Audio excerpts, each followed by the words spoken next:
Happy leap year, everyone. I'm Amy Walter. And I'm Jennifer Scalca. All right, we only have 4 days left till Texas and Ohio primaries. The air war is heating up so much so that it's time for the Hotline Ad Watch. Hillary Clinton has a new ad up on the experience issue that is once subtle and yet, oh, not so subtle. Let's watch. It's 3 a.m. and your children are safe and asleep. But there's a phone in the White House and it's ringing. Something's happening in the world. Your vote will decide who answers that call. Whether it's someone who already knows the world's leaders, someone tested and ready to lead in a dangerous world. Who do you want answering the phone? I'm Hillary Clinton and I approve this message. All right, so Jen, what do you think? I think it's a very smart ad. I think they should have had it up several weeks ago. I mean, I think it certainly employs the fear factor thing. But where's the beef under that? Well, right? I mean, don't we get back to that? It's manipulative. It's smart and manipulative. And didn't Rudy try this? Remember, with the Iranians are going to come get us? He did. And now this is whoever is going to come calling. He did. But if experience is her calling card and what she has left, and what people seem to, if they respond to anything about her, it's that argument that she's the one with the 35 years of experience. Then this was the only way for them to go.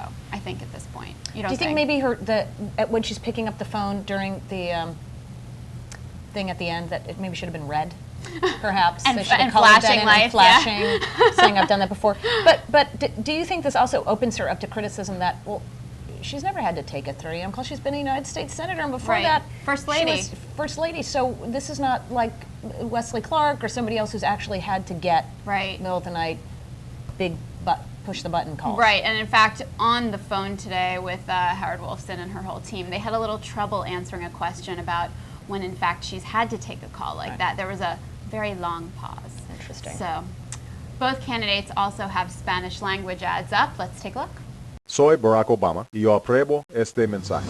El costo de la universidad es una gran preocupación para muchas familias, pero con el plan de Obama, un estudiante se ganará los primeros $4,000 en colegiatura, cumpliendo con servicio comunitario. Con Obama, una nueva oportunidad. Este 4 de marzo los tejanos podemos hacer a nuestra amiga Hillary Clinton presidente. Hace 35 años ella vino a Texas a registrarnos para que pudiéramos votar. Ha llegado la hora de retribuirle su acción. El 4 de marzo salgamos todos a votar por Hillary. Y ojo, recuerda que el martes 4 votar 2 veces durante el día en tu casilla local y a las 6:30 de la noche en tu junta de precinto. I'm Hillary Clinton and I approve this message. All right, so this is interesting. The Hillary Clinton campaign reportedly may be taking legal action against the Texas caucuses if they think that things aren't working out legally, or that there's maybe some funny business there. Interesting, if you notice in that ad where she says to tell people to vote twice.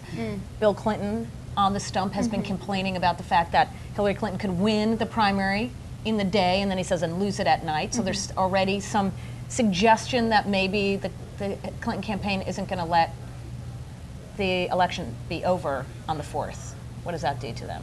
I don't know. I think this is like the Crimea River strategy. This is what they did before the Nevada caucuses when they were complaining about the 9 casino sites along the Strip. I mean, in some ways it feels preemptive so that they can complain after the fact if the margin is greater than they anticipated. But it just seems like sour grapes. Well, that's what I mean. It already sets them up for sour grapes. And if they do anything, I would think that a slew of editorials come out the next day that start with the headline "Sore Loser." So you knew what the rules were. You've known it all along. Right. When you decided to get involved for real in Texas is a whole other discussion. But the fact is, you've known what the rules were. You can't start complaining about them now, especially when you mention them in your own ad. Right. All right. Okay, so we have much more to talk about, but that'll do it for today's Hotline. I'm Amy Walter. And I'm Jennifer Scalca. We'll see you soon.